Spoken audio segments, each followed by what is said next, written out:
Dear students, NEET 2017 में बचे हैं सिर्फ 1 महीने।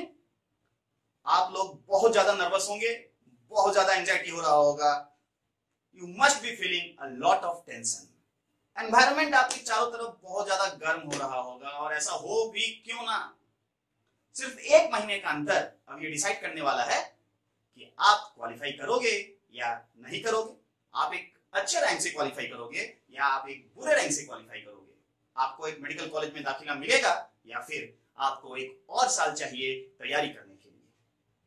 आप सबके जहन में है सिर्फ एक सवाल, बचे हुए 1 महीने का इस्तेमाल कैसे करें ताकि मैक्सिमम आउटपुट मिल पाए। और आपके इन सभी सवालों का जवाब हम इस वीडियो में लेके आए हैं। मैं हूं doctor Raj Singh, MBBS RIMS Ranchi, और आप देख रहे हैं सिटी ऑफ बायोलॉजी।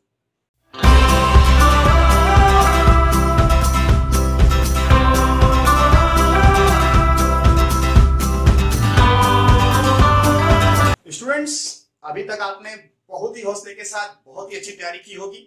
बहुत लोगों ने अपना सिलेबस भी कंप्लीट कर लिया होगा और अब रिवीजन के मोड में होंगे। अब ये समय आ गया है उसी हौसले को कायम रखने का और आपकी सभी तैयारियों को उसके असली मंजिल तक पहुंचाने का, यानी एक डॉक्टर बनने का। स्टूडेंट्स, अगर आप अभी डगमगा गए तो हो सकता है कि आपकी साल भर की तैयारियों पर पानी फिर जाए। ये समय है हौसले को बनाए रखने का। तो चलिए स्टूडेंट्स, शुरू करते हैं आपके सवालों के साथ। सबसे पहला सवाल है, number of hours of study. आखिर कितने घंटे पढ़े नीट 2017 के लिए बचे हुए 1 महीने में। स्टूडेंट्स, ये जो 1 महीना है, ये 1 महीना एक क्रिकेट मैच के लास्ट ओवर की तरह से, जितना ज्यादा रन बन सके उतना ज्यादा रन बनाए। ये टाइम है एक एग्रेशन दिखाने का। अगर आप 8 घंटे पढ़ते हैं नॉर्मली, तो अब आप 10 घंटे पढ़िए। अगर आप 10 घंटे पढ़ते हैं तो आप 12 घंटे पढ़िए।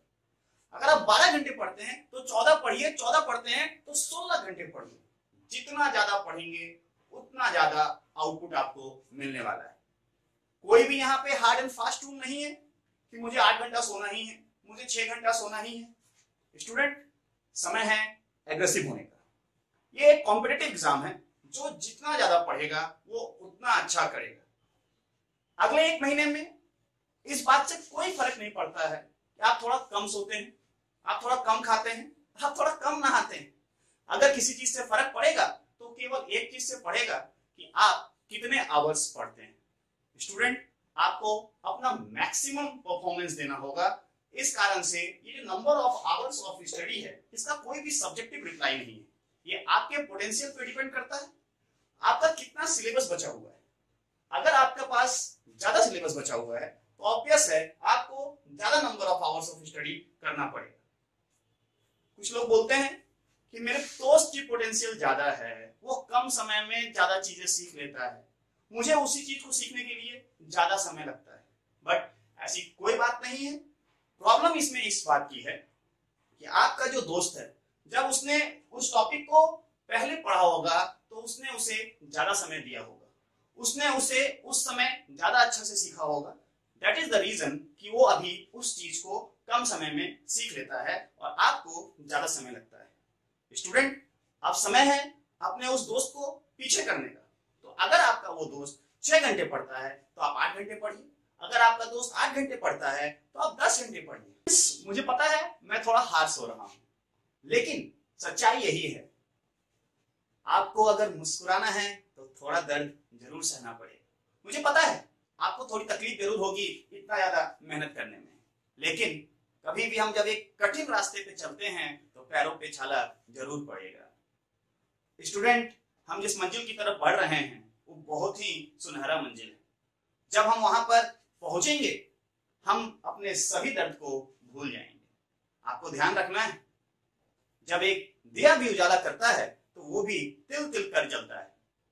इसलिए स्टूडेंट, इस क्वेश्चन का जो जवाब है number of hours of study, इसका एक ही रिप्लाई है, मैक्सिमम नंबर ऑफ आवर्स। इसका एक ही जवाब है, maximum hours of study according to your potential and according to your requirement. अब हम आपका दूसरा सवाल लेते हैं और दूसरा सवाल है बचे हुए समय में which books to study. Student, हमें उन्हीं किताबों को पढ़ना चाहिए जिस किताब से ज्यादा क्वेश्चंस आते हैं, और हम सबको पता है कि नीट में सबसे ज्यादा क्वेश्चंस, मैक्सिमम क्वेश्चंस एनसीईआरटी के बुक से आते हैं. सो हमारा भी यही जवाब है कि आपको पढ़ना चाहिए एनसीईआरटी. अब जो ये एनसीईआरटी की बुक है, इसमें आपको सबसे पहले 100% बायोलॉजी, 100% केमिस्ट्री,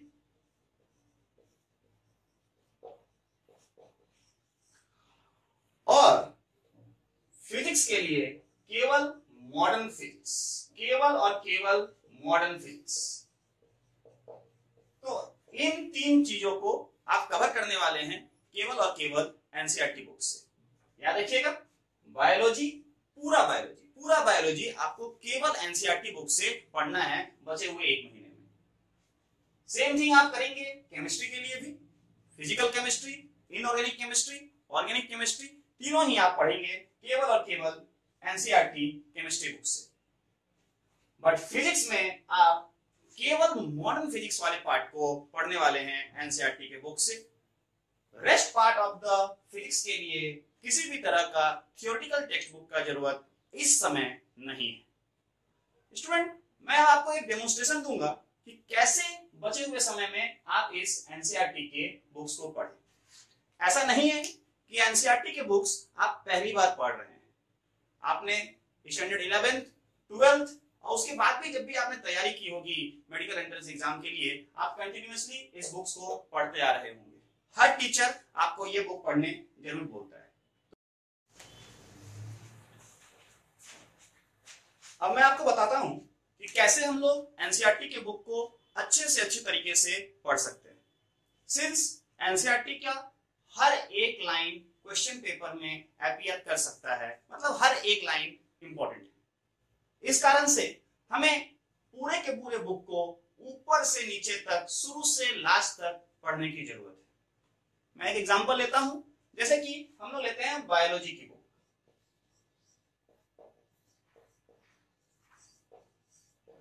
तो बायोलॉजी, एनसीईआरटी बायोलॉजी में अगर हम देखते हैं क्लास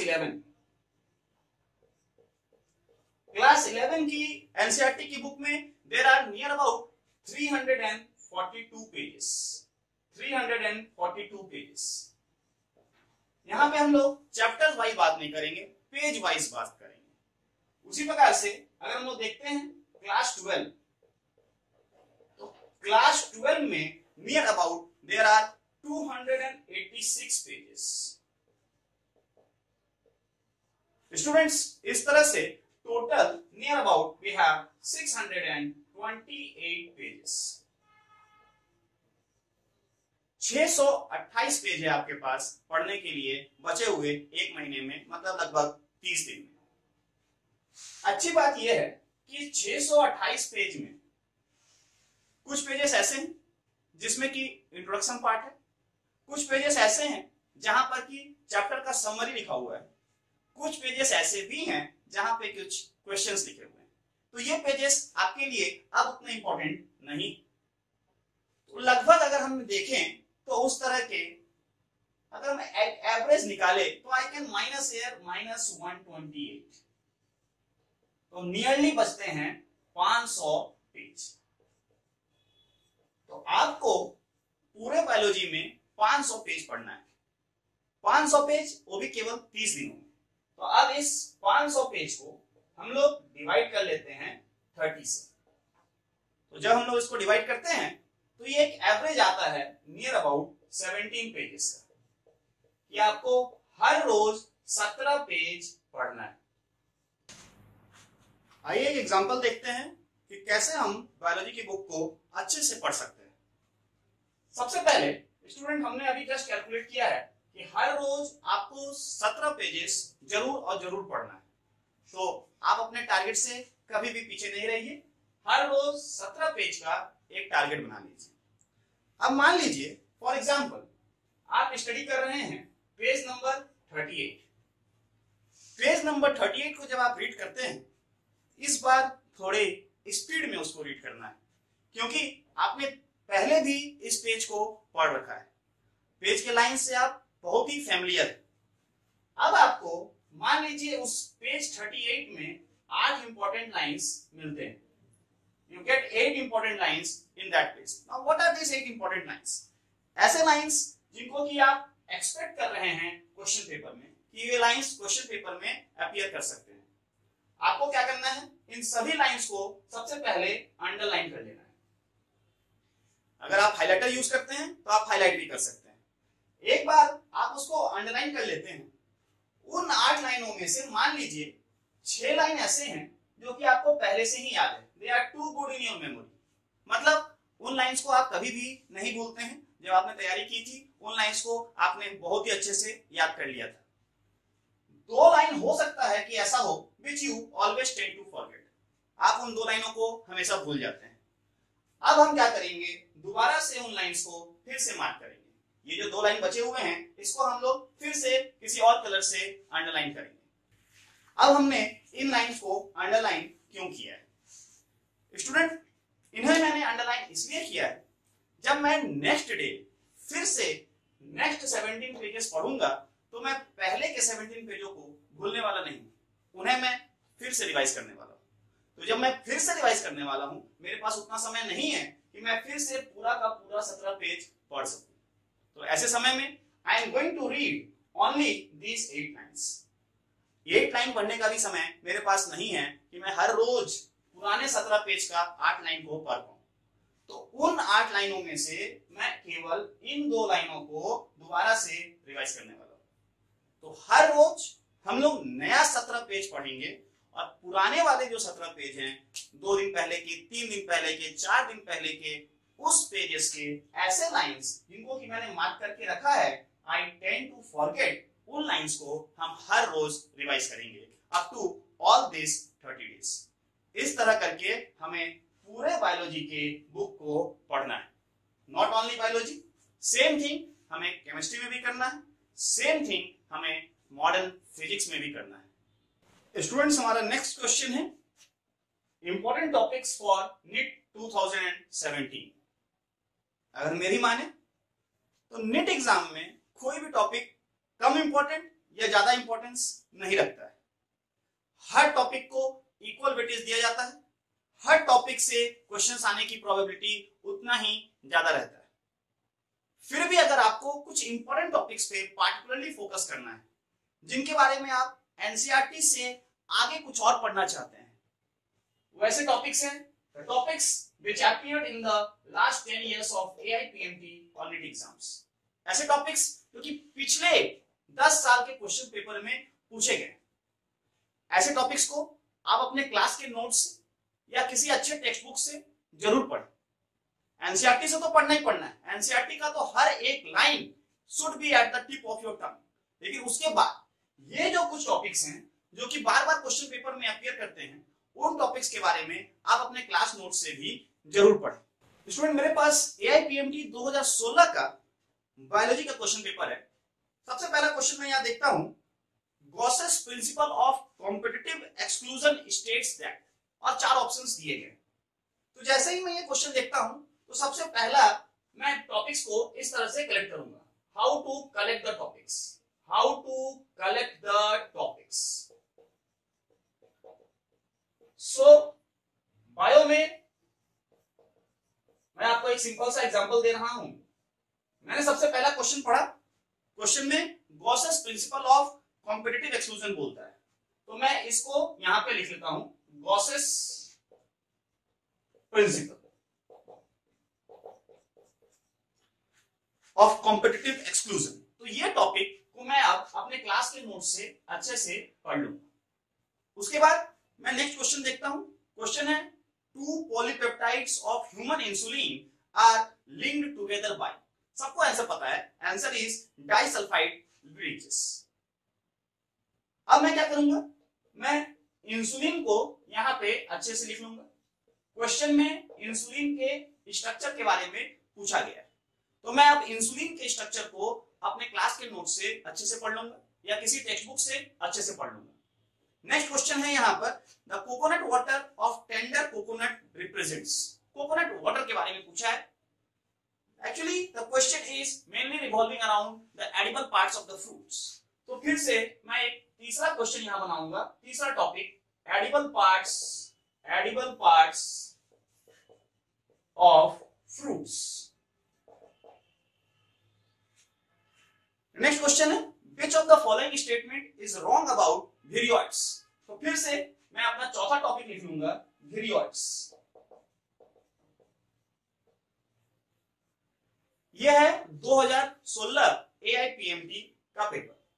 इसी तरह से मुझे लास्ट 10 ईयर के क्वेश्चन पेपर्स, मतलब लगभग 2005 से लेके 2016 तक के क्वेश्चन पेपर से टॉपिक्स को कलेक्ट करना है और इन टॉपिक्स को अपने क्लास के नोट से बहुत ही अच्छे से प्रिपेयर करके जाना है। NCERT, each and every line important. NCERT, I repeat, each and every line of NCERT important, but उसके अलावा जिन टॉपिक्स पे आपको ज्यादा फोकस करना है वो ऐसे टॉपिक्स हैं। इन टॉपिक्स को आप जरूर पढ़ेंगे अच्छे से।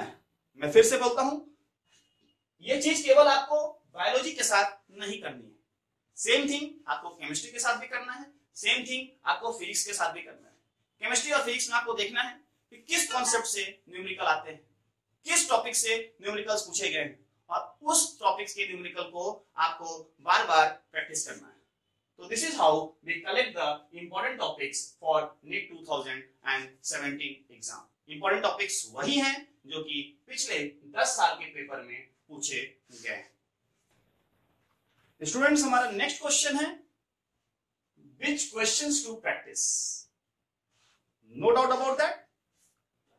एनसीईआरटी बुक्स पढ़ने के साथ साथ इंपॉर्टेंट टॉपिक्स प्रिपेयर करने के साथ साथ जो सबसे इंपॉर्टेंट चीज है, क्वेश्चंस को प्रैक्टिस करना। तो आखिर क्वेश्चंस कहां से प्रैक्टिस करें?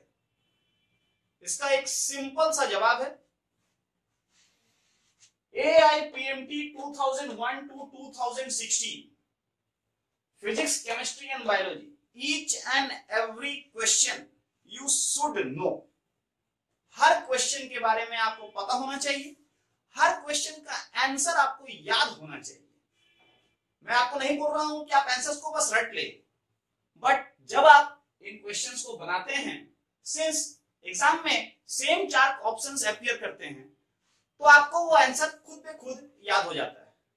तो मैंने क्या कहा, फिजिक्स, केमिस्ट्री और biology AIPMT 2001 to 2016 each and every question with answer should be at the tip of your tongue। Physics और केमिस्ट्री के लिए आपको 2 और पेपर पढ़ना होगा, दैट इज योर AIEEE और JEE मेंस।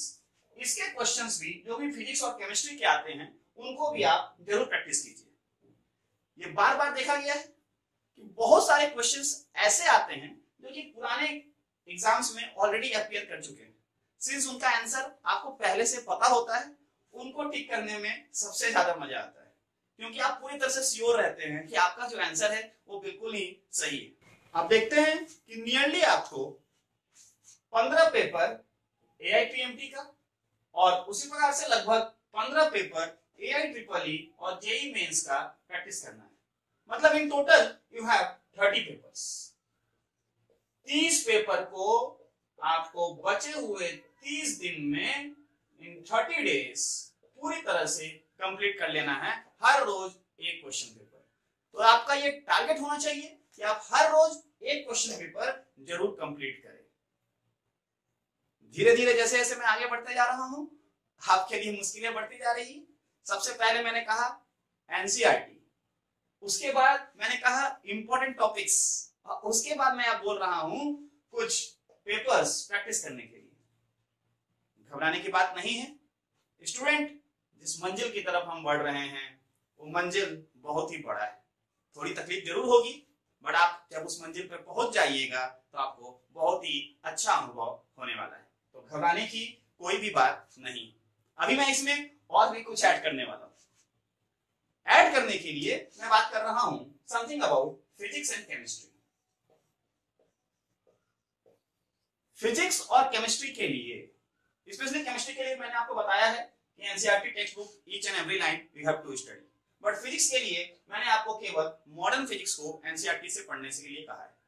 उसके अलावा फिजिक्स में किसी भी टेक्स्ट बुक को अब फॉलो ना करें। आपको फॉलो जो करना है वो है ऑल फॉर्मूलास, जितने भी फॉर्मूलास यूज होते हैं फिजिक्स में, फिजिकल केमिस्ट्री में, यहां तक कि कुछ न्यूमेरिकल्स होते हैं ऑर्गेनिक केमिस्ट्री में, सभी फॉर्मूलास को आप बाय हार्ट याद कर लीजिए। ऑलरेडी आपको फॉर्मूलास याद होंगे बट उनको रिवाइज जरूर कीजिए, अलग से टेक्स्ट पढ़ने का कोई भी जरूरत नहीं। Not only formulas, throughout the years numerical solve करने के लिए आपके टीचर्स आपको बहुत छोटे छोटे ट्रिक्स बताते रहते हैं, उन ट्रिक्स को भी जरूर रिवाइज करें, उन ट्रिक्स को जरूर और जरूर रिवाइज करें। ये ट्रिक्स इस एग्जाम के लिए ही तो बताए जाते हैं। अब समय आ गया है उन ट्रिक्स को अच्छे से यूज करने का। स्टूडेंट्स, अब समय बहुत ही कम बचा है, जरूरत है एक मजबूत प्लान की और उसको मजबूत तरीके से फॉलो करने की। आज मैंने जो भी आपको बताया है, अगर अगले 1 महीने आप उसको अच्छे तरीके से फॉलो करते हैं, उतना हर कुछ करके आप एग्जाम के लिए जाते हैं, मेरा पूरा भरोसा है कि आप बहुत ही अच्छे रैंक से क्वालिफाई करने वाले हैं नीट 2017 में। तैयारी करते समय कभी कभी ऐसा लगेगा कि आप बहुत थक गए हैं, हौसले टूटने लगेंगे। स्टूडेंट, जब भी ऐसा हो जरूर ये सोचिएगा, टूटने लगे हौसले तो ये याद रखना, बिना मेहनत के तक तो ताज नहीं मिलते, ढूंढ लेते हैं अंधेरों में भी मंजिल अपनी, क्योंकि जुगनू कभी रोशनी के मोहताज नहीं होते। अगर आपको मेरा वीडियो अच्छा लगा हो तो नीचे दिए गए लाल बटन को दबाकर मेरे चैनल को जरूर सब्सक्राइब करें। आने वाले महीने में मैं आपके लिए बायोलॉजी के लिए कुछ इंपॉर्टेंट रिवीजन वीडियोस लेकर आने वाला हूं। तब तक के लिए पढ़ते रहिए, मुस्कुराते रहिए। Best of luck.